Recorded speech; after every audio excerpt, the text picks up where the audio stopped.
Everyone, welcome back to my channel. আশা করি আপনারা সবাই খুব ভালো আছেন। আজকের পর্বে থাকছে সুপার চকলেটি এবং সুপার স্পঞ্জি প্যানকেক রেসিপি। আশা করি আজকের রেসিপি আপনাদের কাছে খুব ভালো লাগবে। তাহলে চলুন দেখে নিই প্যানকেক কিভাবে তৈরি করছি। প্যানকেক তৈরি করতে নিয়েছি একটি ডিম, 2 চামচ চিনি, 4 চামচ আটা, হাফ চামচ বেকিং পাউডার, চকলেট, 2 চামচ সয়াবিন তেল এবং ভ্যানিলা এসেন্স। এবার একটি পাত্রে ডিমের সাদা অংশটি নিয়ে নিব এবং কুসুম আলাদা করে রেখে দিব। এবার একটি ইলেকট্রিক বিটারের সাহায্যে খুব ভালো করে ডিমের সাদা অংশটি বিট করে নিব।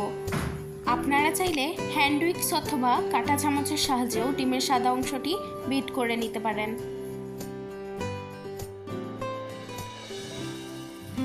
এভাবেই আমি ডিমের সাদা অংশটি বেশ কিছুক্ষণ বিট করে নিয়েছি। এবার 2 চা চামচ চিনি দিয়ে আবারও চিনি না গলা পর্যন্ত বিট করে নিব।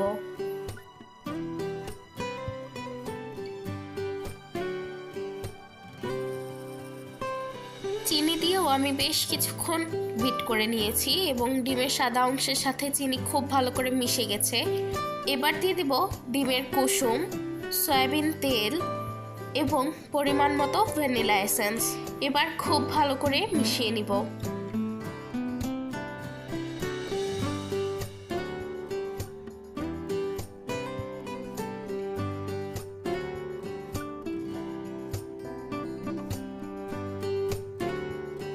খুব ভালো করে মিশিয়ে নিলাম। এবার দিয়ে দিচ্ছি 4 চা চামচ আটা, হাফ চামচ বেকিং পাউডার। সবগুলো উপকরণ দিয়ে দিলাম। এবার প্যানকেক ব্যাটারটি খুব ভালো করে মিশিয়ে নিব।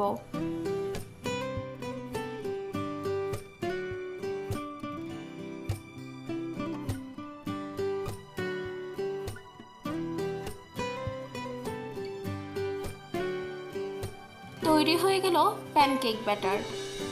এবার প্যানকেকগুলো তৈরি করে নিব।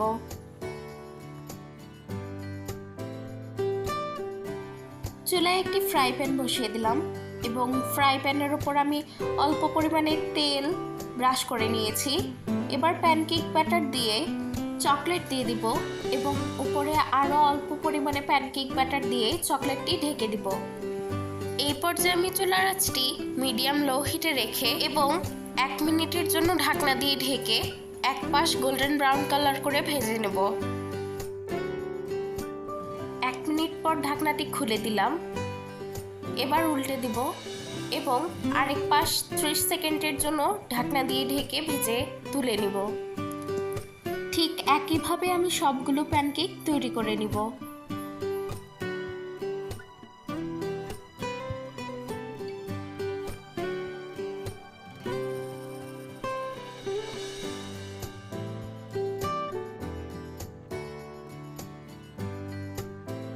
এভাবেই তৈরি করে নিলাম সবগুলো প্যানকেক। এরকম চকলেটি প্যানকেক কার না ভালো লাগে, বড় থেকে ছোট সবারই খুব ভালো লাগবে।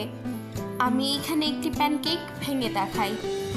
দেখুন ভেতরটা কত চকলেটি এবং স্পঞ্জি হয়েছে।